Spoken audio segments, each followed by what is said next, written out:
विज्ञान नमुता ही जाते भये अरिहंतादि महान करि मंगल करि हो महा ग्रंथ करन के काज जाते मिले समाज सब पावे निज पद राज पावे निज पद राज। इस भव तरु का मूल एक जानहु मिथ्या भाव ताको करि निर्मूल अब करिए मोक्ष उपाव करिए मोक्ष उपाय। मोक्ष मार्ग प्रकाशक नामक ये ग्रंथ है। एक एक शब्द अत्यंत गहराई से निकला हुआ है। हर शब्द में, हर वाक्य में मर्म छिपा हुआ है। ऐसे ऐसे प्रश्न उठा देते हैं जिन प्रश्नों की हम कल्पना भी नहीं कर सकते थे। माने प्रश्नकर्ता के प्रश्नों की बारीकी को देख करके ऐसा अनुमान लगाया जाता है कि पंडित टोडरमल जी साहब का चिंतन कितना बारीक रहा होगा, क्योंकि जितनी बातें यहाँ प्रस्तुत की है, जितने प्रश्न उठाए हैं, ये सभी प्रश्न किसी और के द्वारा नहीं, ये पंडित जी के द्वारा, स्वयं के द्वारा ही उठाए गए हैं। उनका स्वयं का ही चिंतन है, स्वयं का ही प्रस्तुतिकरण है। देखिए, यहाँ जो अपनी चर्चा चल रही थी, पेज नंबर 302 पर, 303 पर है। ये बड़ी सुंदर मार्मिक चर्चा है, सुंदर तर्क हैं, सुंदर विवेचन है। कल अंतिम चरणों में आप सबको ध्यान है, हमने एक जगह पर ला करके छोड़ दिया था और ये कहा था कि पंडित जी ये बात जच नहीं रही है कि आप जैन मत की सारी बातों को तो सच्चा कह रहे हो और अन्य मत की बातों को सच्चा नहीं कह रहे हो। देखिए, पेज नंबर 302 नंबर पेज पर अंतिम प्रश्न है। यहाँ अंतिम चरणों में बड़ी मार्मिक चर्चा है। यहाँ कोई तर्क करे, प्रश्न तो समझ में आ गया ना? क्या क्या क्या कह रहे हैं यहाँ पर? यहाँ कोई तर्क करे कि जैसे नाना प्रकार के कथन जिन मत में कहे हैं वैसे अन्य मत में भी पाए जाते हैं अलग अलग प्रकार के कथन। इसमें क्या हो गया? और तुमने जिस जिस प्रकार से यहाँ तो स्थापन कर दिया अपने मत का, तो और अन्य मत के कथनों के अंदर दोष लगाते हो। ये तो राग द्वेष है, तुम दूसरे धर्म वालों से द्वेष करते हो, ये बात ठीक नहीं है। देखिए, उसका समाधान यहाँ से हम पढ़ते हैं। कल काफ़ी चर्चाएँ की थी, आज कुछ टोडरमल जी के शब्दों में पढ़ने का प्रयत्न करते हैं। गुजराती पुस्तकों में 314 नंबर पेज है, हिंदी पुस्तकों में 302 पेज की अंतिम लाइनें हैं। चर्चा 303 से करेंगे विस्तार से आज। समाधान, कथन तो नाना प्रकार के हों, क्या कथन तो नाना प्रकार के हों और एक ही प्रयोजन का पोषण करें तो कोई दोष है नहीं। क्या कह रहे हैं भाई साहब? नाना प्रकार के कथन होने में क्या हो गया? बहुत कथन हो सकते हैं, होने दो, क्या दिक्कत है? कथन तो नाना प्रकार के हों, जनवाणी में अलग अलग विवक्षाओं से हों, लेकिन प्रयोजन यदि एक ही हो क्या तो कोई दोष नहीं है। एक ही प्रयोजन, प्रयोजन अलग अलग नहीं है। कथन दो प्रकार के हैं लेकिन प्रयोजन अलग अलग नहीं है, परंतु कहीं किसी प्रयोजन का और कहीं किसी प्रयोजन का पोषण करें तो दोष ही है। कहीं अलग प्रयोजन से बात कर रहे हैं, कहीं अलग प्रयोजन से बात कर रहे हैं, तब तो दोष ही है भाई साहब।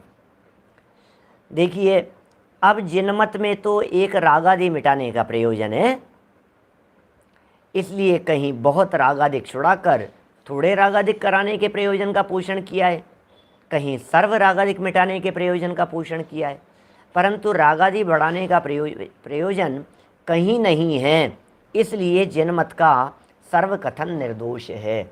देखिए भाई साहब, बात यहाँ स्पष्ट कर दी गई है पंडित जी साहब के माध्यम से कि भैया रागादि मिटाने का ही प्रयोजन है, रागादि कराने का प्रयोजन नहीं है। बहुत स्थानों पर तो जैसे तैसे रागादिक मिटे वही बात कहेंगे, और जहाँ रागादिक मिटाने की बात नहीं होगी वहाँ भी रागादिक घटाने की बात कहेंगे। या तो रागादि घटाने की चर्चा हो या रागादि मिटाने की चर्चा हो, रागादि बढ़ाने की चर्चा तो जनमत में कहीं नहीं होगी। कहीं ऐसा नहीं कहेंगे अरे यार तुम तो खाओ पियो मौज करो, ये बात तो कभी नहीं कहेंगे। ये बात तो कभी नहीं कहेंगे मौज मस्ती करो, अभी तो क्या है, मस्ती करने के दिन है, ये बात तो कभी नहीं कहेंगे। मनुष्य जीवन की दुर्लभता की बात कहेंगे, अपने जीवन को सार्थक करने के प्रयत्नों की चर्चा करेंगे। क्या माने बड़ी अद्भुत तरह की शैली है।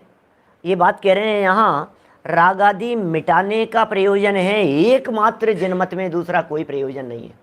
क्या रागादि मिटाने का ही प्रयोजन है। हाँ, कहीं बहुत रागादिक हो तो थोड़े की बात कर देते हैं, कहीं ऐसा कह देते हैं और इतना नहीं, इतना सा तो करो कम से कम, कोई बात नहीं, इतना नहीं छोड़ सकते हो तो इतना सा तो छोड़ो कम से कम। क्या जितना निभ सके उतना तो निभाओ भैया, बहुत ज़्यादा नहीं हो पा रहा है तो कोई बात नहीं, तीव्र कषाय की अपेक्षा से मंद कषाय को भला कह देंगे। पीछे इस तरह के भी वाक्य पंडित जी ने दे दिए थे जिनमें यह कहा था, ओह कभी कभी तो तीव्र कषाय छुड़ाकर मंद कषाय कराते हैं, ऐसे शब्द थे। मंद कषाय कराते हैं लेकिन मंद कषाय कराते हुए भी कषाय कराने का प्रयोजन नहीं है, रागादि बढ़ाने का प्रयोजन कहीं नहीं है। इसलिए सारे कथन निर्दोष है। आप जो अलग अलग प्रकार के कह रहे हैं उन अलग अलग प्रकारों में भी एक ही प्रकार निकल करके सामने आता है, निर्दोषपना वीतराग भाव। अब अन्य मत की चर्चा करो जरा, कंपैरिजन कर रहे हैं दोनों में, जैन मत और अन्य मत में कंपैरिजन करके यहाँ बतला रहे हैं। और अन्य मत में कहीं रागादिक मिटाने के प्रयोजन सहित कथन करते हैं, कहीं रागादिक बढ़ाने के प्रयोजन सहित कथन करते हैं। लो आप कैसे कह रहे हो दोनों एक समान है? आप हमें कह रहे हो रागी द्वेषी, हम ये कह रहे हैं पूरे दुनिया भर में राग द्वेष फैलता हुआ नजर आ रहा है। हम रागी द्वेषी नहीं हैं, अन्य मत में राग द्वेष के पोषण की चर्चाएं हैं। कहीं तो वे रागादिक मिटाने का प्रयोजन, उनके यहाँ भी अन्य मत में भी रागादिक मिटाने की चर्चाएं कर रहे, भैया राग द्वेष मत करो, भैया राग द्वेष मत करो, भैया गुस्सा मत करो यार, गुस्सा मत करो, ये बातें वहाँ भी तो मिलेगी। छल कपट मत करो भैया, लोभ लाल, लोभी व्यक्ति तो अच्छा नहीं है यार, लोभी नहीं होना चाहिए, घमंड अच्छी चीज़ नहीं है। व्यक्ति थोड़ा सा अटक जाता है। क्या इन बातों को सुन करके धोखा खा जाता है व्यक्ति। बोलो, ये कह रहे हैं भैया कहीं तो ये कहेंगे और कहीं रागादिक बढ़ाने के प्रयोजन सहित कथन करते हैं। इसी प्रकार अन्य भी प्रयोजन की विरुद्धता सहित कथन करते हैं, इसलिए अन्य मत का कथन सदोष है। हमारे यहाँ जैन मत का कथन निर्दोष है और उनका कथन सदोष है। ये जो बात कही जा रही है, ये बात कहने के पीछे हेतु क्या है? हेतु यह है कि हमारे यहाँ जो विविध प्रकार की बातें कही गई है प्रयोजन एक, और उनके यहाँ जो बात कही गई है उनमें तो प्रयोजन का ठिकाना नहीं है, कभी कुछ और कभी कुछ। इसलिए दोनों को समान कहने से पहले एक बार विचार कर लेना। बातें तो मोटी मोटी एक जैसी दिखाई देगी। बहुत सारे लोग धोखा खा जाते हैं भाई साहब, जैन होकर के भी टीवी की स्क्रीन पर देखते हैं और चैनल घुमाते घुमाते, अरे भाई साहब बात तो सभी सही है, भाई बात तो सब सही है भाई साहब, क्या बोलो, अरे यार बातें तो बहुत अच्छी कह रहे थे भाई साहब, सुनो तो सही। आपने उन बाबा को सुन करके देखा क्या? आपने उन बापू जी को सुन करके देखा क्या? उन अम्मा जी को सुना क्या आपने? लोग ऐसी बातें करते हैं। वीनू भाई इस तरह की चर्चाएं करते हैं, और क्या बोलती हैं अम्मा, क्या बोलते हैं बापू, क्या बोलते हैं वो, क्या बोलते हैं ये, क्या बोलते हैं, अरे गजब भाई साहब। वो भी यही कहते हैं भैया, जैसे पंडित जी आप कहते हो ना राग द्वेष नहीं करो, वैसे वो भी कहते हैं राग द्वेष मत करो। एक बाबा जी आते हैं दाढ़ी वाले, ओ ये ऐसा, और क्या बोलते हैं साहब, और क्या पगड़ी लगा करके और क्या बात करते हैं। अरे भाई ऊपर ऊपर से देखने पर, पिताजी एक बात कहते हैं हमेशा, टीवी की स्क्रीन पर मंच पर बैठ करके कोई आदमी ये थोड़ी नहीं कहेगा कि चोरी करो। क्या मंच पर बैठ करके माइक लगा करके सभा के बीच में ये थोड़ी नहीं कहेगा कि झूठ बोलो, ये थोड़ी नहीं कहेगा कि हिंसा करो, ये थोड़ी नहीं कहेगा कुशील व्यभिचार करो। ये तो कोई नहीं कहेगा यार। अरे चोर भी ये बात नहीं कहेगा कि चोरी करना चाहिए।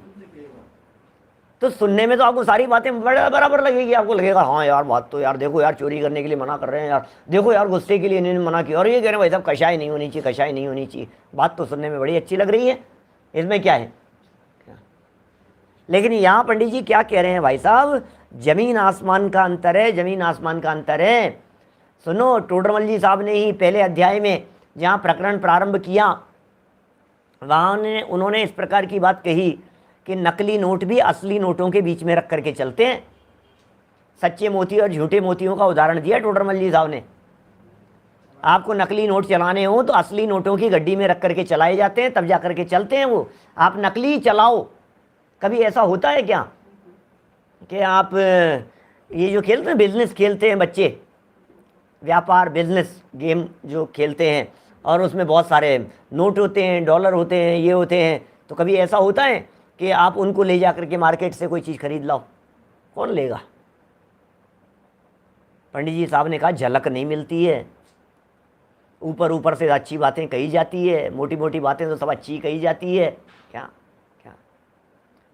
लेकिन ये कह रहे हैं अंतर कितना है इन दोनों में, उस अंतर को भी आपको ध्यान रखना चाहिए।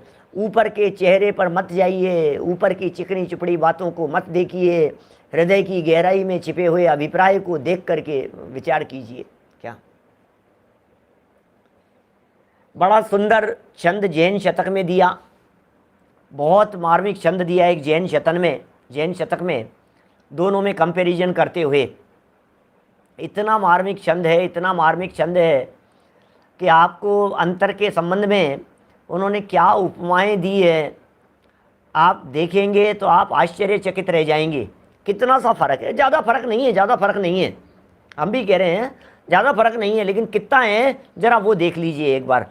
सुनाऊं ज़रा आपको छंद, यदि आप सुनना चाहते हो तो एक बार मन थाम करके बैठिए।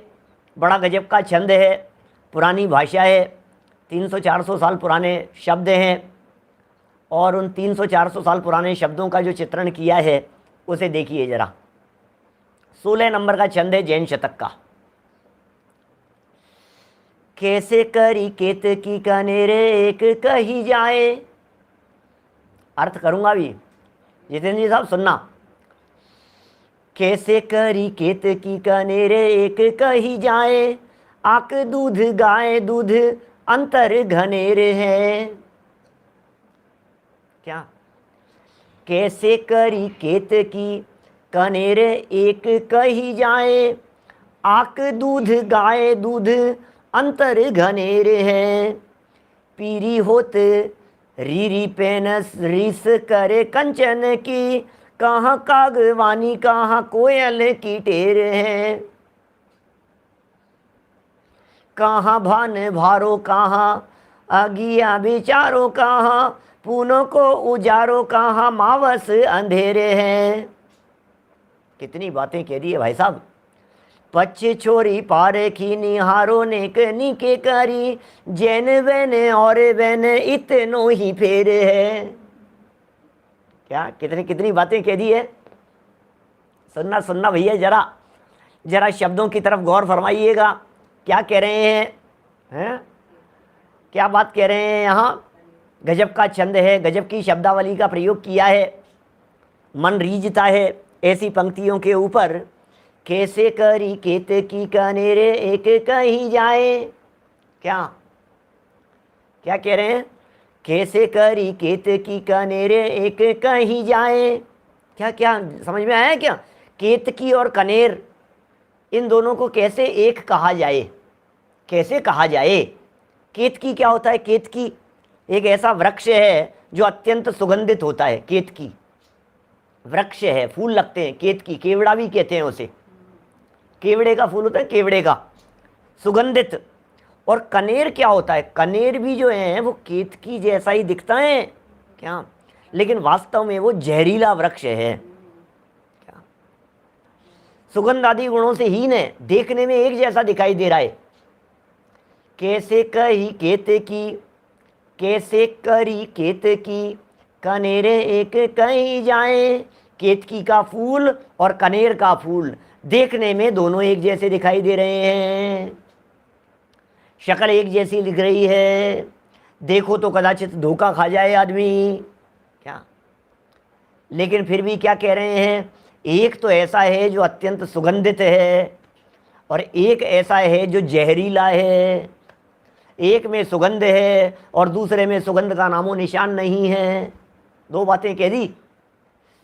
कैसे करी केते की कनेरे एक कहीं जाए, आक दूध गाय दूध अंतर घनेर है। ओ आक का वृक्ष होता है ना क्या, वो और गाय का दूध दोनों को एक समान कैसे कहा जा सकता है। आकड़े आकड़े का पेड़ होता है ना, उसमें से भी दूध निकलता है, ऐसे तोड़ो उसको तो तोड़ करके उसमें से दूध निकलता है। तो एक तो वो दूध है और एक गाय का दूध है, दोनों के दूध में कितना फर्क है ये आप विचार कीजिए। और क्या कह रहे हैं, क्या पीरी हो तेरी पहन रीस करे कंचन की। ओहो क्या कह रहे हैं, रीरी माने क्या है, पीतल। पीरी हो तेरी, रीरी मतलब पीतल, पीली है, पीतल भी पीली है और फिर भी वो कंचन की समानता नहीं कर सकती है। पीरी हो तेरी पेन रीस करे कंचन की। पीतल और गोल्ड दोनों ही पीले हैं लेकिन दोनों समान नहीं हो सकते हैं। वो पीतल गोल्ड की समानता नहीं कर सकती है। और कहाँ भान भारो कहाँ गिया विचारो कहाँ। हो क्या कह रहे हैं भाई साहब, शब्द तो देखो जरा क्या कह रहे हैं। नहीं, इसके ऊपर लाइन छूट गई एक, कहाँ कागवानी कहाँ कोयल की टेर है। ओहो कहाँ कागवानी, कव्वे की वाणी और कोयल की आवाज़ दोनों में कितना अंतर है, देखने में एक जैसे दिखाई दे रहे हैं। भैया कौवा किससे लेते हैं और कोयल किसको देत, और मीठी वाणी बोल कर जग अपनों कर लेत। क्या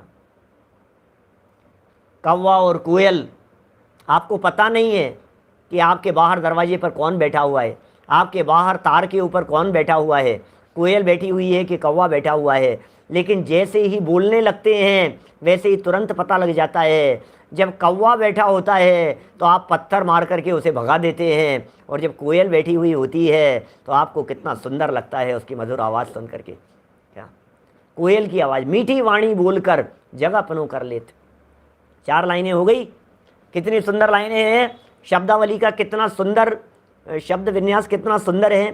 कैसे करी केते की कनेरे एक कहीं जाए, आके दूध गाय दूध अंतर घनेरे हैं। पीरी हो तरीरी पेन रीस करे कंचन की, कहाँ कागवानी कहाँ कोयल की टेरे है। कहाँ काग, क्या क्या कह रहे हैं, कहाँ कागवानी कहाँ कोयल की टेरे है। कहाँ कव्वे की वाणी और कहाँ कोयल की आवाज़। और सुनो जरा इसके आगे क्या कह रहे हैं, कहाँ भान भारो कहाँ आगिया विचारो कहाँ। और रे क्या बात कह रहे हैं, कहाँ तो सूर्य का प्रकाश है और कहाँ जुगनू की चमक है, कहाँ बेचारा जुगनू है। ओहो क्या क्या शब्द कह रहे हैं, कहाँ सूर्य का प्रकाश और कहाँ जुगनू की चमक, चमकता हुआ सा जुगनू जुगनू है। कहाँ भान भारो, सूर्य का उजाला कहाँ, कहाँ भान भारो कहाँ आगिया, आगिया मतलब जुगनू, विचारो कहाँ बेचारा, कहाँ पर जुगनू, फूलों को उजारो कहाँ मावस अंधेरे है। अरे भाई साहब क्या बोलो तो सही जरा, कहाँ पूनम का उजाला है और कहाँ अमावस का अंधेर है। कितने कितने क्या गजब की उपमाएं दी है, सोच सोच करके ऐसे लगता है। तुलनात्मक दृष्टि को किस तरह से दर्शाया है इन्होंने। वापस बोलता हूँ, यहाँ तुलनाएं पूरी हो गई।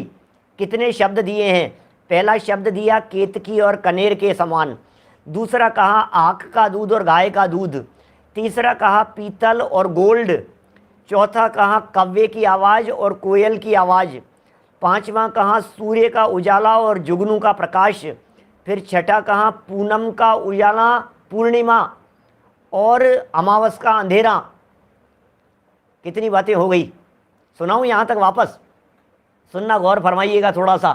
क्या कह रहे हैं? जुगनू मतलब नहीं जानते? जुगनू चमकता रहता है, तो चमकदार जैसा उजाला निकलता है उसमें से, जुगनू में से। जानवर है, त्रियंच गति का जीव है, क्या चमकीला कीड़ा जैसा होता है, बराबर। कैसे करी केते की कनेरे एक कही जाए, क्या कैसे करी केत की कनेरे एक कही जाए, आक दूध गाय दूध अंतर घनेरे है, पीरी हो तेरी पेनरी से करे कंचन की, कहाँ कागवानी कहाँ कोयल की टेर है, कहाँ भान भारो कहाँ भान भारो, कहाँ आगिया विचारो, कहाँ पूनों को उजारो, कहाँ मावस अंधेरे है। ओहो, पच्छे छोरी पारखी, आप लोग सब पारखी हैं भाई साहब, क्या पच्छे छोरी पारखी। इस छंद को फोटो खींच करके हमारे कोई भी सज्जन टेलीग्राम पर डाल देंगे, नहीं डलेगा तो हम डलवा देंगे और उनको कह देंगे। इसकी फ़ोटो खींच करके अर्थ सहित की जैन शतक में से फ़ोटो खींच करके जैन वाणी और मिथ्या वाणी के अंतर की चर्चा है। पच्छे छोरी पारखी, पक्षपात छोड़ करके, अरे पारखी जनो परखो तो सही। पच्छे छोरी पारखी, निहारो नेक नीके करी, निहारो नेक भले प्रकार से, नीके करी भली प्रकार से, सोचो तो सही जरा। वीरेंद्र जी डाल देना भैया, है ना। पच्छे छोरी पारखी, निहारो नेक नीके करी, जैन वैन और वैन इतनो ही फेर है, क्या जैन वैन और वैन इतनो ही फेर है, जैन वैन और वैन इतनो ही फेर है। क्या कहें? भक्तामर स्तोत्र के अंदर एक बड़ा सुंदर श्लोक दिया और वहाँ उन्होंने ये कहा, क्या कांच के टुकड़े और रत्न, इन दोनों में कैसा अंतर है। क्या बड़ा सुंदर छंद है भक्तामर स्तोत्र का। कौन से नंबर का श्लोक है? बड़ी सुंदर चर्चा की है, इस तरह की बात कही है कि क्या तुलना करोगे भाई साहब, कहाँ रत्नों की स्वाभाविक प्रकाश और कहाँ कांच के टुकड़े, और सूर्य की किरणें उसके ऊपर पड़ने के बावजूद भी वो वैसा प्रकाश नहीं दे सकते हैं जैसा रत्नों का स्वाभाविक प्रकाश होता है। इतना ही अंतर है। ये अंतर पंडित जी साहब यहाँ बतला रहे हैं। एक निर्दोष कथन है और एक सदोष कथन है। निर्दोष और सदोष कथनों में कितना जमीन आसमान का अंतर है। देखिए जरा यहाँ क्या कह रहे हैं। भक्तामर का 20 नंबर का श्लोक है क्या? ध्यान दीजिएगा पंडित जी साहब क्या कह रहे हैं। बड़े सुंदर शब्दावली हैं। आप जनागम को उठा करके देखेंगे तो आपको इस तरह की बहुत तरह की बातें मिल जाएगी। क्या मतलब ऐसी ऐसी चर्चाएं मिलेगी आपको, जिन चर्चाओं को देख करके आप, अरे भाई मुक्त कंठ से, मुक्त क्या कहेंगे, आजकल कहते हैं ओपन माइंडेड होकर के आप जरा इन बातों को समझने का प्रयास करो। हमारे कहने में मत आओ, हमारे दिखावे में मत आओ, हमारी वाणी पर मत जाओ। हैं ज्ञानम यथा त्वयि विभाति कृताविकाश, ज्ञानम यथा त्वयि विभाति कृताविकाश, नैवं तथा हरिहरादिषु नायकेषु तेजस्फुरन् मणिषु याति यथा महत्वं, नैवं तु काचि शकले किरणाकुलेऽपि।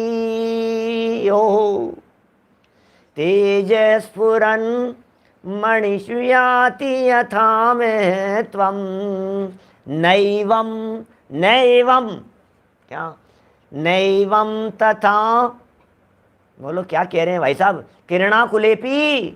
क्या नैवं तु कांच शकले किरणाकुलेपी, कांच के टुकड़ों में वो स्वाभाविक प्रकाश कैसे हो सकता है? हो ही नहीं सकता है भाई साहब। कितना सुंदर है भक्तामर स्तोत्र में, बहुत निष्काम भक्ति की है भक्तामर स्तोत्र में। दुनिया में दुरुपयोग चल रहा है। मेरे पूरे भक्तामर के ऊपर प्रवचन है, यूट्यूब पर उपलब्ध हैं, पुराने पहले किए हुए।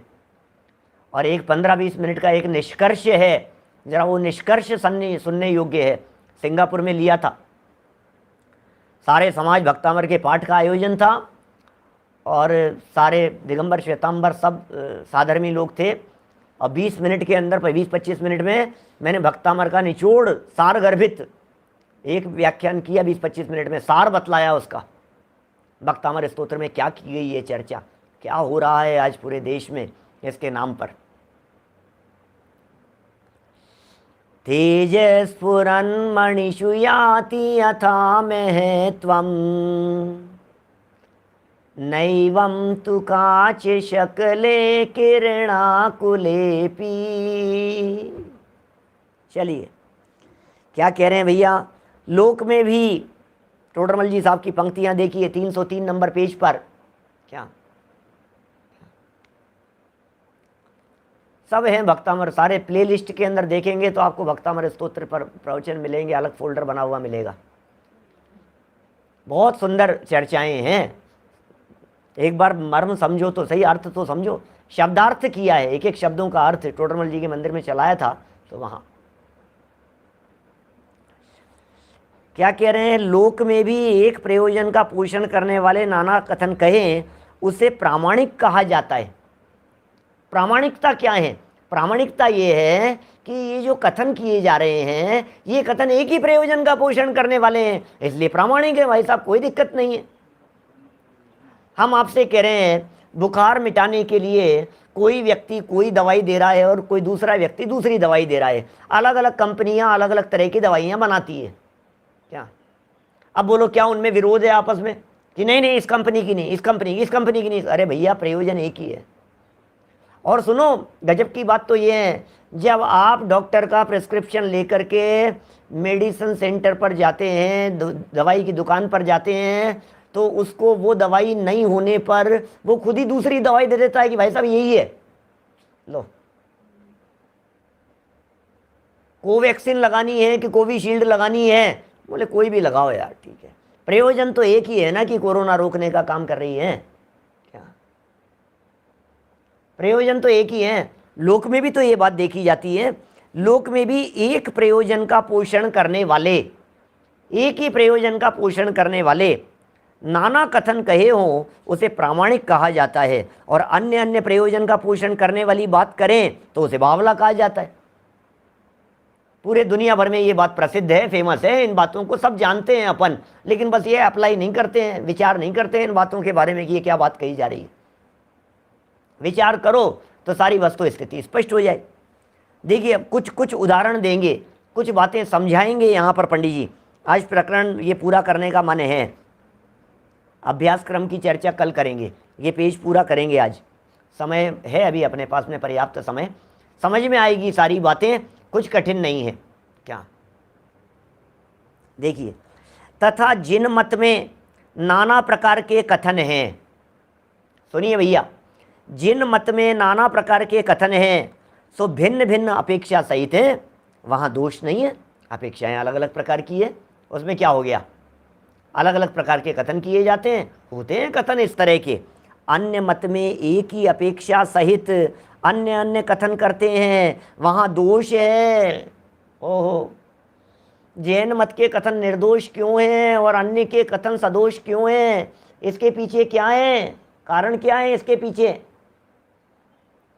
ये सदोष कथन क्यों है और ये निर्दोष कथन क्यों है? इनकी निर्दोषता के पीछे क्या हेतु है और इनकी सदोषता के पीछे क्या हेतु है? जैसे उदाहरण दिया जैन मत का उदाहरण, फिर अन्य मत का उदाहरण देंगे। जैसे जिन देव के वीतराग भाव है, क्या जैसे जिन, क्या कहा, जैसे जिन देव के वीतराग भाव है और समो शरणादि विभूति भी पाई जाती है। क्या कह रहे हैं? जिन देव के वीतराग भाव है, जिनेंद्र देव के वीतरागी हैं हमारे जिनेंद्र देव, और समव शरणादि विभूति भी पाई जाती है, समव शरणादि विभूति भी पाई जा रही है, वहाँ विरोध नहीं है। अरे साहब क्या बात कर रहे हो साहब, ऐसा कैसे हो सकता है? क्या ऐसा कैसे हो सकता है? आप कह रहे हो वीतरागी है, आप कह रहे हो अपरिग्रही है, और आप कह रहे हो ये समव शरणादि विभूति पाई जाती है, ऐसा कैसे हो सकता है? सबसे ज्यादा वैभव यदि इस तीन लोक में सर्वाधिक पुण्य का उदय किसी के दिखाई दे रहा है तो तीर्थंकरों के दिखाई दे रहा है, समव शरणादि दिखाई दे रहा है। क्या क्या क्या कथन किया है? इस तरह का कथन किया है, सुनना जरा भक्तामृत स्तोत्र में ही। इत्थं यथा तव विभूतिर्भुजिनेन्द्र धर्मोपदेशन विधो न तथा परस्य। ये भक्तामृत स्तोत्र की लाइनें हैं। हे जिनेन्द्र देव, धर्मोपदेश के काल में आपकी जैसी विभूति देखी जाती है, समव शरण जैसा वैभव देखा जाता है, न तथा परस्य, और किसी के नहीं देखा जा सकता है। ये कह रहे हैं यहाँ पर, जरा देखो तो साफ विरोध दिखाई दे रहा है। एक तरफ तो आप कह रहे थे वीतरागी, और दूसरी तरफ आप कह रहे हो समव शरण आदि विभूति से युक्त हैं, दूसरी तरफ कह रहे हो कि छत्र चमर भामंडल है उनके। ये देखिए, जैसे जिन देव के वीतराग भाव है और समव शरण आदि विभूति भी पाई जाती है, वहाँ विरोध नहीं है दोनों में। समव शरणादि विभूति की रचना इंद्रादिक करते हैं, समव शरणादि विभूति की रचना इंद्रादिक करते हैं, उनको उसमें रागादिक नहीं है, इसलिए दोनों बातें संभवित हैं। बोलो सोचो जरा, इसकी रचना किसने की? समव शरण की रचना भगवान ने की थी क्या कि नहीं? समव शरण की रचना इंद्र ने की, तो भगवान को उसके प्रति कितना राग था कि रंच मात्र भी नहीं। भगवान को समव शरण देख देख करके, अरे यार मेरा कितना बड़ा समव शरण लगा हुआ है, यार ये इंद्र से नाराज हूं मैं थोड़ा सा। आदिनाथ भगवान का समव शरण तो 12 योजन का लगाया, और मेरा समव शरण सिर्फ 1 योजन का लगाया। महावीर भगवान नाराज हो जाएं सौधर्म इंद्र से, डांट करके कहें कि यार तू भेदभाव करता है, शर्म नहीं आती तेरे को? मेरे लिए भी अच्छा बड़ा समव शरण लगा, मेरे समव शरण के अंदर भी ये सब चीज़ें होनी चाहिए। नहीं भाई, कोई नहीं है भाई साहब, कोई विकल्प ही नहीं है, इस तरह की कोई बातें ही नहीं है कुछ भी, क्योंकि हमारे भगवान तो वीतराग भाव से सहित हैं, हमारे भगवान तो वीतरागी हैं, इसलिए दोष नहीं है। दोनों बातें संभवित है, समव शरण की रचना भी, समव शरण में विराजमान होना भी, और समव शरण में विराजमान होने पर भी वीतरागी पना भी, ये दोनों बातें एट ए टाइम संभव है। राग होता तो समव शरण नहीं होता। और अन्य मत में ईश्वर को साक्षीभूत वीतराग भी कहते हैं। अब जरा सुनो, कंपैरिजन तो सुनो जरा, पंडित जी साहब क्या कह रहे हैं। अन्य मत में ईश्वर को साक्षीभूत वीतराग भी कहते हैं। अरे भैया भगवान तो वीतराग है, भगवान तो साक्षीभूत है, कुछ नहीं है, भगवान तो साक्षीभूत भी कहते हैं, तथा उसी के द्वारा किए गए काम क्रोध आदि भाव निरूपित करते हैं, भगवान के द्वारा ही। यदा यदा ही धर्मस्य ग्लानिर्भवति भारत है। आप सोचो जरा, ये बात तो बताएंगे, भगवान को आना पड़ा भाई साहब। क्या दादा ने, बड़े दादा ने एक पुस्तक के अंदर बड़ा सुंदर कंपैरिजन करके इन सब बातों को लिखा, बहुत सुंदर लिखा कि हमें तो ये समझ में नहीं आता है कि ये जो भगवान है, ये भगवान भी क्या नौटंकी करते हैं। ऐसे शब्द के, नौटंकी शब्द नहीं है, कुछ इस तरह का ही शब्द है, कुछ हूबहू शब्द मैं नहीं बोल पा रहा हूँ, लेकिन इस तरह के शब्दों का प्रयोग किया है उन्होंने। ऐसा समझाया है, बड़े दादा की बात कह रहा हूँ, कि यदि भगवान सृष्टि के रचने वाले हों तो उन्होंने सृष्टि के अंदर फूल तो बनाए, लेकिन कांटे क्यों बनाए, मुझे ये समझ में नहीं आता। क्या इस सृष्टि में यदि उन्होंने अमृत बनाया है तो उन्होंने जहर क्यों बनाया, मुझे ये समझ में नहीं आता। दुनिया भर में इतनी सुविधा और सरलता से काम करने के लिए यदि कंप्यूटर भगवान के द्वारा बनाया गया है तो वायरस क्यों बना दिए? मनुष्य शरीर बनाया है तो उसे रोगों से क्यों भर दिया? क्या यदि ईश्वर सृष्टि के कर्ता हैं, उन्होंने सारे दुनिया भर को बनाया है, तो फिर सब अच्छी अच्छी चीजें बनाते, खराब चीजें क्यों बनाई उन्होंने? ये प्रश्न रखे हैं बहुत सारे, बड़ा मार्मिक चित्रण है, विचारणीय बातें हैं भाई साहब। भगवान को यदि सब अच्छा ही करना था तो बुरी चीजें क्यों? सज्जन सज्जन पुरुष ही बनाते, दुनिया में चोर डाकू लुटेरे ऐसे ऐसे लोग क्यों बनाए उन्होंने? प्रश्न है, विचारणीय बातें हैं। क्यों उन्होंने चोर लुटेरे बना दिए, क्यों उन्होंने डाकू बना दिए, और क्यों उन्होंने इस तरह से विध्वंस करने वाले बना दिए जिनको नष्ट करने के लिए खुद भगवान को अवतार लेकर के उतरना पड़ा, खुद ही उतरना पड़ा इन सब चीजों के लिए। चले आना प्रभु जी चले आना, कभी वीर बन के महावीर बन के क्यों चले आएंगे भाई साहब, क्यों चले आएंगे ये बतलाओ तो सही। ये कुछ करता धरता नहीं है भगवान। ये बातें कितनी सुंदर बातें हैं। यहाँ यही बात कह रहे हैं कि एक तरफ तो कह रहे हैं वीतराग भाव है उनके, और दूसरी तरफ काम क्रोध आदि भाव निरूपित करते हैं उन्हीं ईश्वर के। तो एक आत्मा को ही वीतरागपना और काम क्रोधादिक भाव कैसे संभवित है, इसी प्रकार अन्यत्र भी जानना। ओह, एक ही आत्मा की दो दो बातें कैसे होगी। काम क्रोधादि के चिन्ह दिखा रहे हैं, ऐसे ऐसे भयानक रूप दिखा रहे हैं न मालूम क्या क्या, कैसा कैसा रूप बना करके, डरावना हथियार लेकर के, ये लेकर के, और योद्धाओं जैसे दिखा रहे हैं, लड़ा रहे हैं, क्रोध की मुद्राएं दिखा रहे हैं, राग की मुद्राएं दिखा रहे हैं किसी के साथ में, कहीं कोई साथ में लेकर के। हमारे भगवान कैसे हैं, हाथ नहीं हथियार लिए, कुछ भी नहीं श्रृंगार किए। बोलो, ऐसे हैं भगवान। देखो, काम क्रोधादि भाव और वीतराग भाव, ये दोनों बातें कैसे संभव हैं। इसी प्रकार अन्यत्र भी जानना, कितनी बातें कहें। निर्णय आपके हाथ में है भाई साहब। हमारे कहने से मत मानो, हमारे अनुसार मत मानो, हमारे कहने की बिल्कुल मत मानना। हम जो कह रहे हैं उसे स्वीकार मत करना, लेकिन आप बुद्धिमान हो, ये बात हम कह रहे हैं। क्या आप बुद्धिमान हैं, आप समझदार हैं, आपके पास में विवेक है, आपके पास में अकल है, क्या अकलवान है। अपनी अकल का प्रयोग कीजिए, अपनी बुद्धि का प्रयोग कीजिए। सारी बुद्धि का प्रयोग पैसा कमाने में ही करते हैं। धर्म के क्षेत्र में सारी बुद्धि धर दी जाती है ताक में उठा करके। ये धर्म क्षेत्र बुद्धिमानों का काम है। यहाँ मंद बुद्धियों का सवाल नहीं है। मंद बुद्धि लोग धर्म नहीं कर सकते हैं, समझदार लोग धर्म कर पाएंगे। मंद बुद्धि लोग देखा देखी करेंगे, दिखावे में करेंगे, प्रदर्शन में करेंगे। ये धर्म नहीं है। धर्म दिखावे का नाम नहीं है। धर्म स्वपरीक्षित साधना का नाम है। परीक्षा कीजिए। ये जैन धर्म परीक्षा प्रधानी है। परीक्षा करके देखो, कसौटी पर कस करके देखो ना सच्चे और झूठे को। हमारे कहने से क्यों मानते हो। आप कह रहे हो ये पीतल है, नहीं नहीं ये पीतल नहीं है, ये गोल्ड है। कि 1 मिनट लगेगी, कसौटी पर कस करके देख ले इसे क्या है। क्या कैसे जबरदस्त रचनाएं लिख करके गए हैं ये, मौत की कीमत पर भी। क्या जान से मारने को तैयार लोग, मार ही दिया ना, पूरा ही हो गया ना जीवन।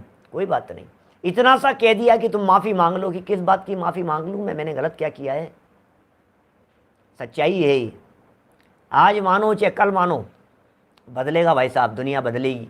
क्या दुनिया बदलेगी लुआड़िया जी, दुनिया बदलेगी। मुझे मालूम है, मुझे विश्वास है। दुनिया में ये बातें प्रचारित होगी, दुनिया के लोग जानेंगे, दुनिया के लोग समझेंगे। मणि मंत्र तंत्र बहु हुई, मरते न बचावे कोई। ये बातें वीतरागता की बातें कम से कम समाज के लोग तो समझेंगे, कम से कम जैन लोग तो समझेंगे, जैन कुल में पैदा होने वाले लोग तो समझेंगे। आज नहीं तो कल बदलाव आएगा, जरूर बदलाव आएगा। मैं अकेला नहीं, हमने तो कमर कसी रखी है, लेकिन मुझे विश्वास है हमारे सुनने वाले साधर्मियों से ये सब जरूर मिलकर के करेंगे। ये सब काम लोगों को समझाएंगे, लोगों को सही राह बतलाएंगे, सही रास्ते पर लेकर के आएंगे, सच्चाई से अवगत कराएंगे। क्या सच्ची बात बतलाएंगे। कोई व्यक्ति धोखे में नहीं रह जाए, कोई व्यक्ति गलतफहमी में नहीं रह जाए। अपने परिवार वालों को समझाएंगे, अपने मित्रों को समझाएंगे, अपने ससुराल वालों को समझाएंगे, अपने सालों को समझाएंगे, अपने सालियों को समझाएंगे, अपने बहनोइयों को समझाएंगे, जिया जी को समझाएंगे। सबको बताएंगे हम, भैया धोखा नहीं, भैया गलतफहमी नहीं, भैया तबीयत खराब हो रही है, भैया जाकर के इलाज कराओ, भैया उलझो मत, ये उलझने का काम नहीं है। नहीं नहीं मैं तो भगवान का भक्त हूँ, भगवान ही आकर के भला करेंगे। अरे भाई तू कहना मान, इलाज करा, डॉक्टर के जा। क्या बीमार क्यों किया था उन्होंने, पहले ये बता दो हमारे को। तू तो सच्चा भक्त है ना, तुझे बीमार किया क्यों था। ठीक तो कर देंगे, कोई बात नहीं, लेकिन किया क्यों था। क्या समझ में ही नहीं आती है, समझ में ही नहीं आती है। क्या हो गया है। क्या आज नहीं तो कल, कोई बात नहीं, जिसकी होनार भली होगी, समझ में आएगी बातें। देखो जरा और क्या कहते हैं यहाँ, अन्यत्र भी जानना ऐसा कह दिया। और आगे सुनते हैं साहब, तथा काल दोष से जिन मत में एक ही प्रकार से कोई कथन विरुद्ध लिखे हैं, सुनना क्या कह रहे हैं, जिन मत में भी तो लिखे हैं साहब, क्या क्या जिन मत में भी काल दोष से कई कथन विरुद्ध लिखे गए हैं, सो ये तुच्छ बुद्धियों की भूल है, कुछ मत में दोष नहीं है। कहीं कहीं कोई विरोधी कथन यदि लिख दिए गए हों, विरोधी बातें यदि चल गई हों, बीच में मिलावट यदि चल गई हो, टोडरमल जी ने लिखा पहले अधिकार में, यदि कोई बीच में इस तरह की मिलावट ला देगा तो समझदार व्यक्ति उसे चलने नहीं देंगे। क्या कल मैंने कहीं एक वचन पढ़ा, डॉक्टर निर्मल चंद जी ये अपने रिटायर्ड जज हैं, और उन्होंने ये कथन लिखा कि यार ये शांति धारा के नाम पर ये जगत के जीवों को बेवकूफ़ मत बनाओ, ये क्या चला रखा है। उसका फल हो सकता होगा, जो भी होता होगा पुण्य बनता होगा, लेकिन कम से कम ये इस महामारी के चक्कर में लोगों को धोखा दे रहे हो आप पैसे के नाम पर। ये ऐसा स्टेटमेंट दिया उन्होंने, रिटायर्ड जज है, मजिस्ट्रेट है, निर्मल जी जैन साहब, डॉक्टर निर्मल जी जैन साहब। कई जगह पर पढ़ा मैंने उनका स्टेटमेंट। मैंने कहा यार देखो आप, मतलब पढ़े लिखे समझदार व्यक्ति समझ रहे हैं बात को। क्या जो व्यक्ति थोड़ा सा समझदार होगा, जो व्यक्ति थोड़ा सा बुद्धिमान होगा, मैं आपसे कहता हूं आज डॉक्टरों को बेवकूफ बना करके देख लो। आप बड़े डॉक्टर हैं और उन डॉक्टर को जाकर के कहो कि डॉक्टर साहब ये माथे पर लगाने से, ये भस्म लगाने से कोरोना मिट जाएगा। वो कहेगा भाई तू तेरी तरह अपनी जगह रख बात को, इलाज करने दे यहाँ, यही कहेंगे ना कोई डॉक्टर। हर समझदार व्यक्ति इसी तरह की बात करेगा। कुछ सुधि बुद्धि नाही रही है, मिथ्या मति छाए गई है। क्या प्रदीप पाटनी जी साहब आपके इंदौर के ग्रुप में है वो, बोलो। कुछ सुधि बुद्धि नाही रही है, मिथ्या मति छाए गई है। कहाँ तक बात कहे, आलोचना पाठ की लाइन है। मत का दोष नहीं है, वहाँ भी जिन मत का अतिशय इतना है कि प्रमाण विरुद्ध कथन कोई नहीं कर सकता। ये इतना जिन मत का महात्म्य है कि प्रमाण विरुद्ध कथन कोई नहीं कर सकता है। कहीं सौरीपुर में, कहीं द्वारावती में नेमिनाथ स्वामी का जन्म लिखा है, पीछे आई थी ना चर्चा, कहीं लिखा है भाई साहब, सौरीपुर में लिखा है, द्वारावती में लिखा है, जन्म लिखा है। सो कहीं भी हो, परंतु नगर में जन्म हुआ था, प्रमाण विरुद्ध नहीं है। आज भी होते देखे जाते हैं, नगर में जन्म हो गया तो क्या हो गया उसमें, किसी नगर में तो हुआ था, गलत थोड़ी ना कह रहे हैं। क्या माता के ही तो पुत्र का जन्म हुआ है, प्रमाण विरुद्ध बात थोड़ी ना है। आपको समझना तो पड़ेगा जो बात कही जा रही है। देखो इसी तरह से अब अन्य मत की बात कहते हैं, बड़े बड़े गजब के कथन है भाई साहब। पंडित जी साहब ने किस हिम्मत से ये बातें लिखी है। कोई व्यक्ति मेरे पास कई हमारे साधर्मी लोग कहते हैं अरे पंडित जी आप ज़्यादा मत बोला। अरे क्यों भैया, पंडित जी लिख करके गए, वही तो पढ़ रहा हूँ। क्या देखिए, तथा अन्य मत में क्या सर्वज्ञाधिक यथार्थ ज्ञानियों के रचे हुए ग्रंथ बतलाते हैं। अन्य मत में क्या कहते हैं, नहीं सर्वज्ञ के रचे हुए भाई साहब। क्या लिखते हैं अन्य मत में, क्या लिखते हैं, सर्वज्ञ की कही हुई वाणी है। अरे हमारे भगवान सर्वज्ञ हैं, हमारे भगवान सब कुछ जानते हैं। सब जगह पर सब इस तरह की बातें कही जाती है। अन्य मत में सर्वज्ञादिक यथार्थ ज्ञानियों के रचे हुए ग्रंथ बतलाते हैं, परंतु उनमें परस्पर विरुद्धता भाषित होती है। कैसी विरुद्धता भाषित होती है, जरा सुन लीजिए यहाँ क्या विरुद्धता की बात कर रहे हैं, देखिए जरा। क्या कहीं तो बाल ब्रह्मचारी की प्रशंसा करते हैं, ये कहते हैं नहीं भैया ब्रह्मचर्य होना चाहिए, ब्रह्मचर्य अंगीकार करो, ब्रह्मचर्य धारण करो, ब्रह्मचर्य की बात ही कुछ और है, ब्रह्मचर्य की महिमा ही कुछ और है, ऐसी बातें कहते हैं। और कहीं कहते हैं पुत्र बिना गति नहीं होती, अपुत्रस्य गतिर्नास्ति, ऐसे कथन कहते हैं। अपुत्रस्य गतिर्नास्ति, आपके यदि पुत्र नहीं है, आपके यदि संतान नहीं है, पुत्र होना चाहिए, पुत्री भी नहीं, पुत्र होना चाहिए, इसके बिना आपकी सदगति नहीं होगी, ऐसा कहते हैं। तो दोनों सच्चे कैसे होंगे भाई साहब, एक तरफ ब्रह्मचर्य की प्रेरणा दे रहे हैं, दूसरी तरफ कह रहे हैं अपुत्रस्य गतिर्नास्ति, बिना पुत्र के आपको सदगति की प्राप्ति नहीं होगी। सत्पुत्र तो चाहिए आपको। दोनों बातों को कैसे सच्चा माना जाए? क्या ऐसे कथन वहां बहुत पाए जाते हैं? क्या ऐसे कथन बहुत पाए जाते हैं? क्या तथा उनमें प्रमाण विरुद्ध कथन पाए जाते हैं। अप्रमाण विरुद्ध कथन पाए जाते हैं भाई साहब, क्या करें बोलो? समझना तो पड़ेगा ना, साफ साफ ही चौड़े ही दिखाई दे रहा है यार, ये क्या उल्टी सीधी बातें कर रहे हो, इन्हें कैसे माने? क्या पिता का ऋण तभी चुकाया जा सकता है जब पुत्र उत्पन्न होगा। पुत्र का जन्म तो जरूरी है, बिना पुत्र के जन्म के पिता का ऋण नहीं चुकाया जा सकता है। ऐसी ऐसी बातें कहते हैं। क्या सारे दुनिया भर में हो रहा है भाई साहब, क्या बात करें? शांति धारा होनी चाहिए कि नहीं होनी चाहिए? मैं कहता हूं जरूर होनी चाहिए। मैंने किया है प्रतिपादन। ललितपुर में प्रश्न पूछा था मेरे से, ललितपुर शंका समाधान वाले प्रवचन में है कहीं, कैसी होनी चाहिए, किसका नाम है शांति धारा, शांति धारा कहते किसे हैं, शांति धारा का अर्थ क्या है, उसे समझना जरा एक बार। बिना समझे बात पढ़ने वाली नहीं है, पार पढ़ने वाली नहीं है। गंभीरता से समझना एक बार। शांति धारा नहीं बहेगी तो क्या अशांति की धारा बहनी चाहिए चित्त में? चित्त में शांति की धारा बहनी चाहिए, और वो शांति की धारा तत्वज्ञान के अभ्यास से बहती है। देखिए ऐसे कथन बहुत पाए जाते हैं जो प्रमाण विरुद्ध हैं। जैसे, और सुनो जरा, और क्या कथन कह रहे हैं ये प्रमाण विरुद्ध कथन? जैसे मुख में वीर्य गिरने से मछली के पुत्र हो गया। लो, मछली के मुख में वीर्य चला गया और उसके पुत्र जन्म हो गया। सो ऐसा इस काल में किसी के होता दिखाई नहीं देता। इस काल में किसी के ऐसा होता दिखाई नहीं देता, और अनुमान से भी नहीं मिलता। ऐसा होता भी नहीं है और अनुमान भी नहीं माना जा सकता है। क्या ऐसे कथन भी बहुत पाए जाते हैं, ऐसे कथन भी बहुत पाए जाते हैं। यदि यहाँ सर्वज्ञादिक की भूल माने तो वे कैसे भूलेंगे? आपको सर्वज्ञ की भूल हो गई साहब, सर्वज्ञ ने भूल से कर दिया ऐसा, कैसे होगा भाई साहब? सर्वज्ञ भगवान भी भूल जाएंगे क्या? और विरुद्ध कथन मानने में आता नहीं है, इसलिए उनके मत में दोष ठहराते हैं। ऐसा जानकर एक जिन मत का ही उपदेश ग्रहण करने योग्य है। जिन मत का ही उपदेश ग्रहण करने योग्य है। सच्ची बातें हैं, सच्चा जैन मत है, वीतरागियों की बात है, सर्वज्ञ भगवान द्वारा कही गई बातें हैं, ये सब यथार्थ बातें हैं। बिना समझे, बिना विचार किए हुए अविचारित रम्यम जैसी लगती है सारी बातें, अविचारित रम्यम जैसी बातें लगती है। भूल गए साहब, भूल गए साहब, गलत फहमी में लिख दिया। अरे तुम कह रहे हो सर्वज्ञ के द्वारा लिखी गई है, फिर कह रहे भूल गए।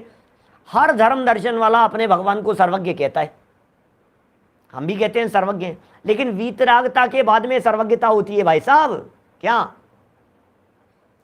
वीतरागता के बाद में सर्वज्ञता होती है? योगेश जी भाई साहब आगरा वाले, बोलो। वीतरागता पूर्वक सर्वज्ञता होती है। निर्णय आपको करना पड़ेगा, निर्णय आपके हाथ में है। गहराई से समझिए। बड़े भाग्य से ये जिन धर्म मिल गया है, ये जिनवाणी की बातें सुनने समझने का अवसर मिल गया है। यह अवसर चूकने योग्य नहीं है, यह अवसर खोने योग्य नहीं है। हम इन सब बातों को गहराई से समझें और अपने जीवन में उतारें, अपने मनुष्य जीवन को सफल सार्थक करें। इसी भावना से बात को यहीं विराम देता हूँ।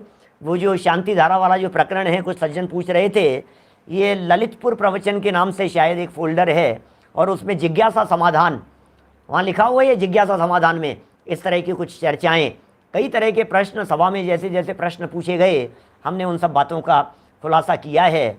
दृढ़ता से इन सब बातों का प्रचार प्रसार होना चाहिए, अपने जीवन में सारी बातें उतरनी चाहिए। हम सब सच्चे वीतरागी जिन धर्म को अपनाते हुए अपने जीवन को सफल सार्थक करें। ओम नमः। जावाणी के ज्ञान थे सूझे लोकालोक,